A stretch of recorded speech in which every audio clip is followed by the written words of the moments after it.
Ruskin Bond, born on 19th May 1934, is an Indian author of British descent.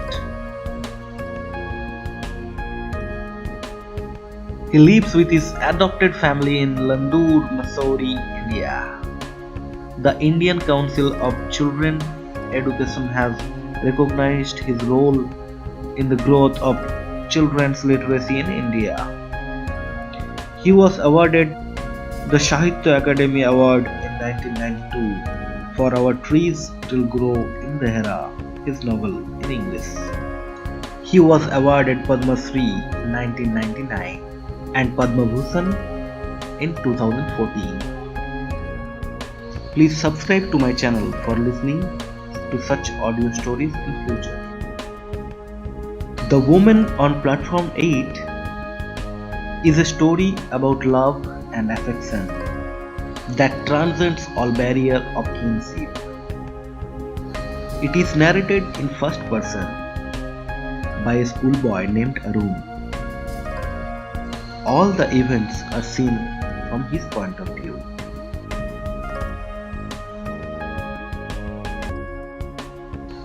It was my second year at boarding school, and I was sitting on platform number 8 at Ambala station, waiting for the northern bound train.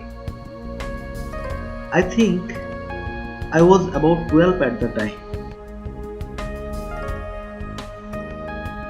My parents considered me old enough to travel alone, and I had arrived by bus at Ambala early in the evening.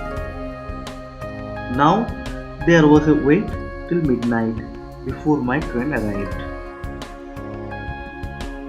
Most of the time, I had been pacing up and down the platform, browsing at bookstall or feeding broken biscuit to stray dogs. Trains come and went, and the platform would be quiet for a while, and then, when a train arrived, it would be an inferno of heaving, shouting, agitated human bodies. As the carriage door opened, a tide of people would sweep down upon the nervous little ticket collector at the gate. And every time this happened, I would be caught in the rush and swept outside the station.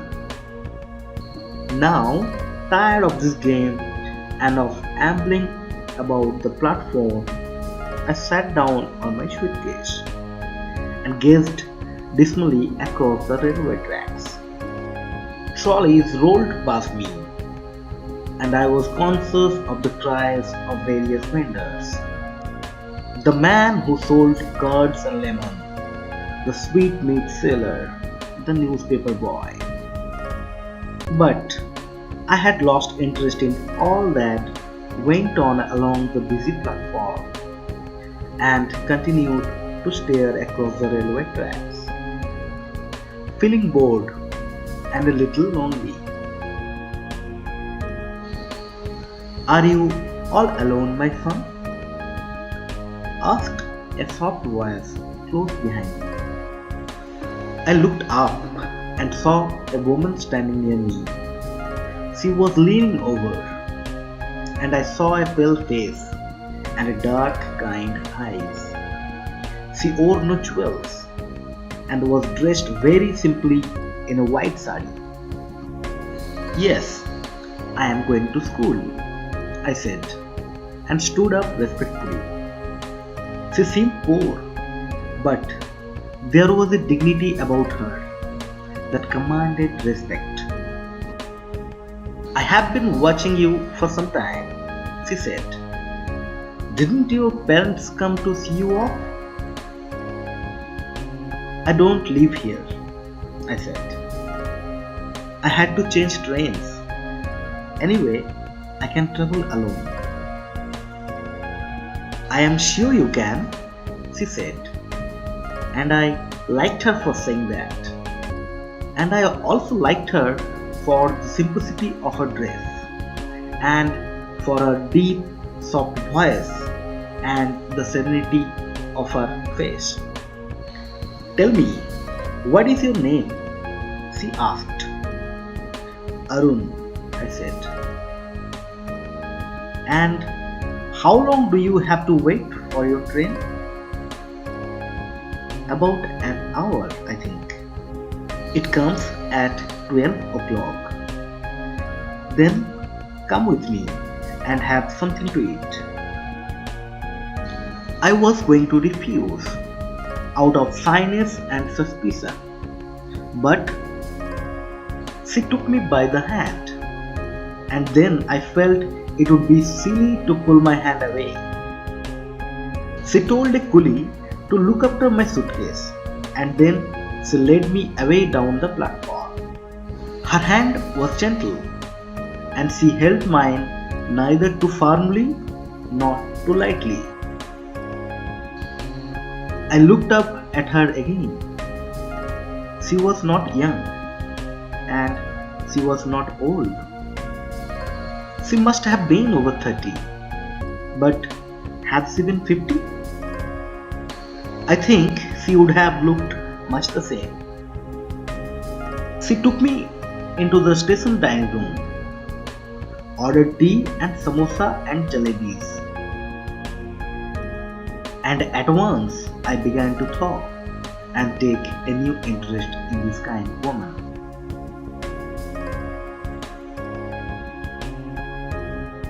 The strange encounter had little effect on my appetite. I was a hungry schoolboy, and I ate as much as I could in as polite a manner as possible.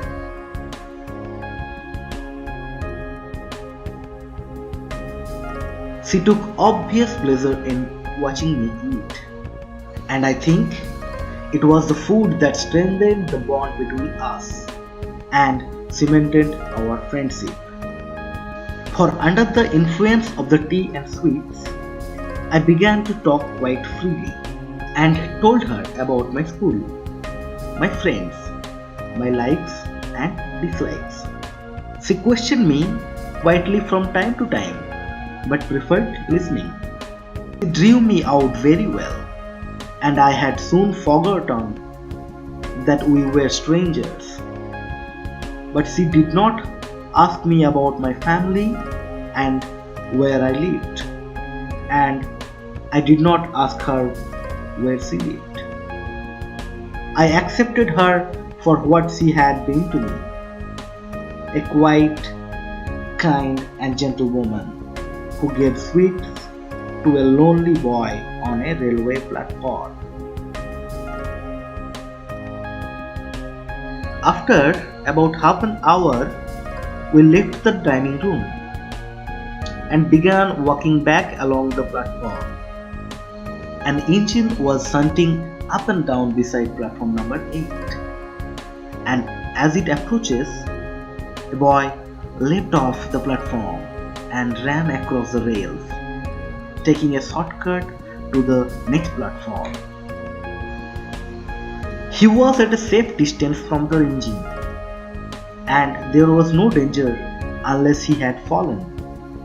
But as he leapt across the rails, the woman clutched my arm. Her fingers dug into my flesh, and I winced with pain.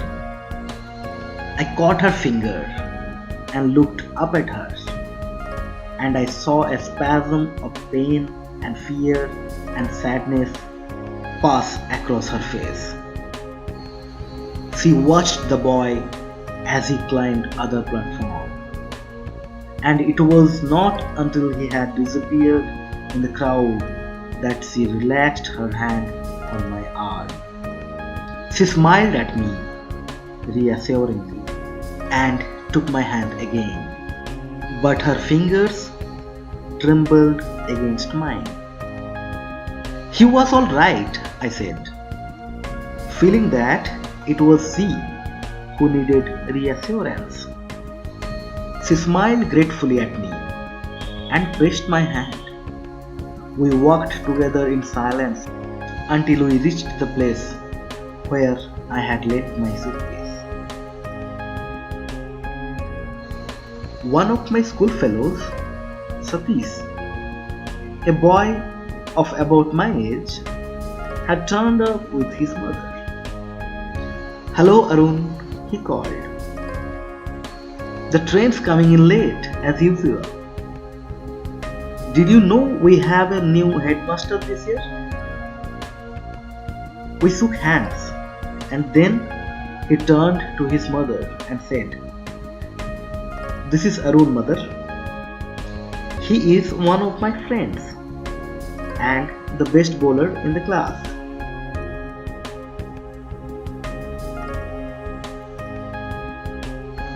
"I am glad to know that," said his mother, a large, imposing woman who wore spectacles. She looked at the woman who laid my hand and said, "And I suppose you are Arun's mother?" I opened my mouth to make some explanation, but before I could say anything, the woman replied, "Yes, I am Arun's mother." I was unable to speak a word. I looked quickly up at her, but she didn't appear to be at all embarrassed and was smiling at Satish's mother. Satish's mother said, "It's such a nuisance having to wait for the train right in the middle of the night. But one can't let the child wait here alone. Anything can happen to a boy in a big station like this. There are so many suspicious characters hanging about. These days, one has to be very careful about strangers." "Arun can travel alone though," said the woman beside me, and somehow I felt grateful to her for saying that. I had already forgiven her for lying, and besides, I had taken an instinctive dislike to Satish's mother. "Well, be very careful, Arun," said Satish's mother, looking strangely at me through her spectacles. "Be very careful when your mother is not with you, and never talk to strangers." I looked from Satish's mother to the woman who had given me tea and sweets, and then back at Satish's mother. "I like strangers," I said.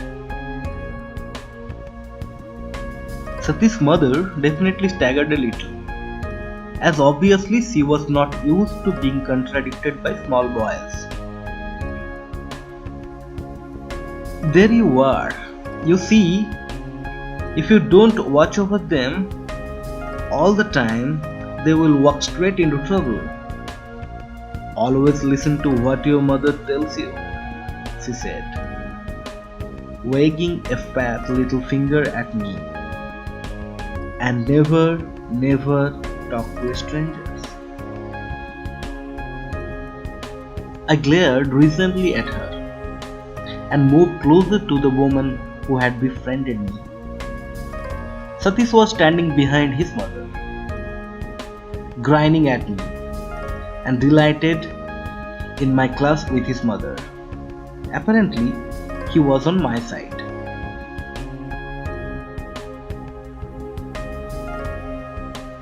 The station bell clanged, and the people who had till now been squatting beside me on the platform began bustling about. "Here it comes," shouted Satish, as the engine whistle shrieked and the front lights played over the rails. The train moved slowly into the station, the engine hissing and sending waves of steam. As it came to a stop, Satish jumped on the footboard of a lighted compartment and shouted, "Come on, Arun, this one's empty." And I picked up my suitcase and made a dash for the open door. We placed ourselves at the open windows and the two women stood outside on the platform, talking up to us. Satish's mother did most of the talking. Now don't jump on and off moving trains, as you did just now, she said. And don't stick your head out of the window, and don't eat any rubbish on the way. She allowed me to share the benefit of her advice, as she probably didn't think my mother a very capable person. She handed Satish a bag of fruit, a cricket bat, and a big box of chocolates, and told him to share the food with me. Then she stood back from the window to watch how my mother behaved. I was smarting under the patronizing tone of Satish's mother, who obviously thought mine a very poor family, and I did not intend giving the other woman away. I let her take my hand in hers, but I could think of nothing to say. I was conscious of Satish's mother staring at us with hard, beady eyes, and I found myself hating her with a firm, unreasoning hate. The guard walked up the platform, blowing his whistle for the train to leave. I looked straight into the eyes of the woman who held my hand, and she smiled in a gentle, understanding way. I leaned out of the window then and put my lips on her cheek and kissed her. The carriage jolted forward and she drew her hand away. "Goodbye, mother," said Satish, as the train began to move slowly out of the platform. Satish and his mother waved to each other. "Goodbye," I said to the other woman. "Goodbye, mother." I didn't wave or shout, but sat still in front of the window, gazing at the woman on the platform. Satish's mother was talking to her, but she didn't appear to be listening. She was looking at me as the train took me away. She stood there on the busy platform, a pale, sweet woman in white, and I watched her until she was lost in the miling crowd. Don't forget to subscribe to my channel for listening to such audio stories in future.